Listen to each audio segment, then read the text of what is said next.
two for you. First of all, on tonight, what did you think started to get away from you that you were able to regain down the stretch?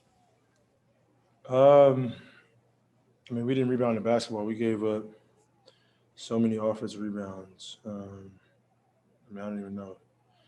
We gave up a lot of offensive rebounds, and that's what allowed them to get second opportunities and get extra possessions. And then, I got to be better individually of making, my decision making. Um, just giving them opportunities down the stretch.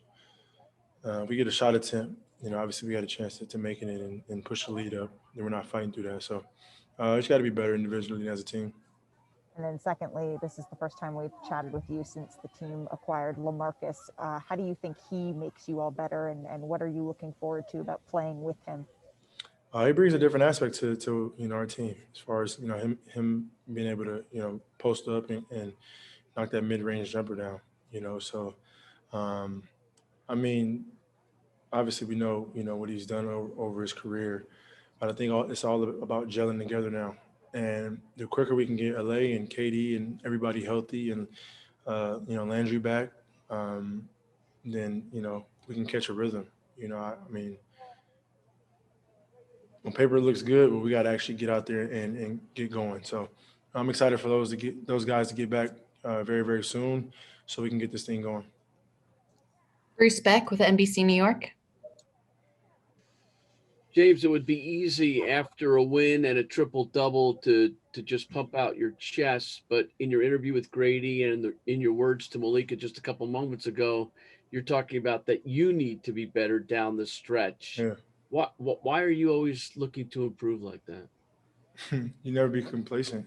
I can't be complacent. I've never been like that, and I won't start now. I think I can always be better. I think when you're trying to accomplish something, you got to look in the mirror, look at yourself, and see what things that you can do better and ways you can contribute in a better way for the betterment of the team. So, I can't control everything that's going on around me. I can control, a little bit, but one thing I know I can control is myself. So, um, I got to do a better job of my decision making, like I said, getting guys in their position and just getting a shot up. If we get a shot up, then that's good enough that we can get our defense set, and that will be better.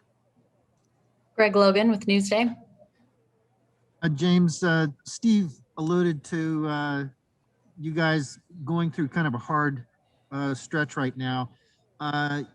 You've been in a couple of grinded out games, several grinded out games in a row, and you look at your minutes load.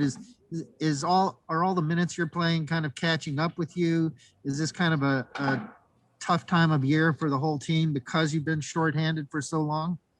I mean, I don't know if it's a tough time. I mean, I think teams, we have a target on our back. Teams are coming in and playing well, and that's pretty much it. I think every team goes through ups and downs throughout the course of a year. I'm just happy that it's not even a tough time for us because we've been having to deal with injuries and when things like that of nature throughout the course of the season. But I think we're just in a fog right now in the sense of like we got to find some energy. And I think, well, I know once Katie and LaMarcus and Landry gets back, they're gonna bring that. So we just got to continue to find ways to win, however they come, which we've seen these last few games, and keep pushing. That's the NBA season for you. Alex Schiffer with The Athletic.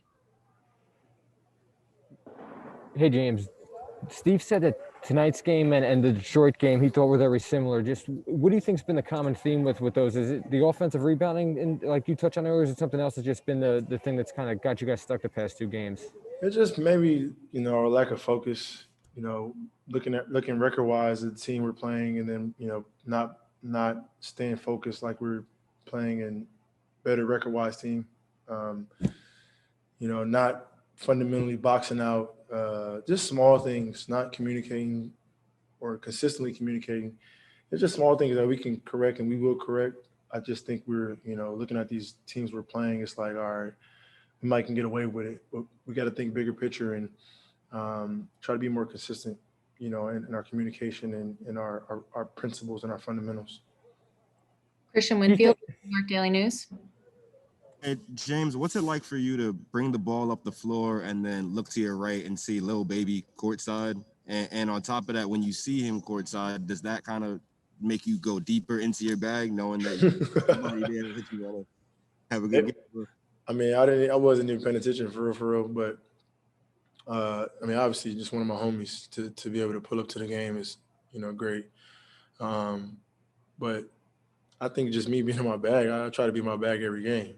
I try to be the best player on the floor every single game, and no matter who's at the game. So obviously, when you got one of your homies at the game, it's a little bit more exciting. But for me, my mindset, I try to, be the best player every single game. Brian Lewis with the New York Post.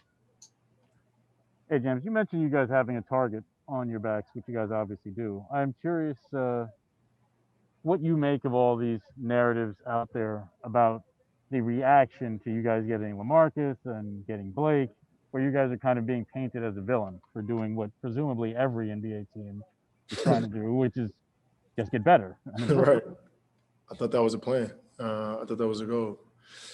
I don't pay attention to it, honestly, because we got to get things correct. We got to, make it work. So me worrying about what other people are saying or how other people feel, that's out of my control. They're going to talk regardless. The narrative always changes. So for us, it's we got to get healthy and we got to get this train going. And at the end of it all, we'll see what they say.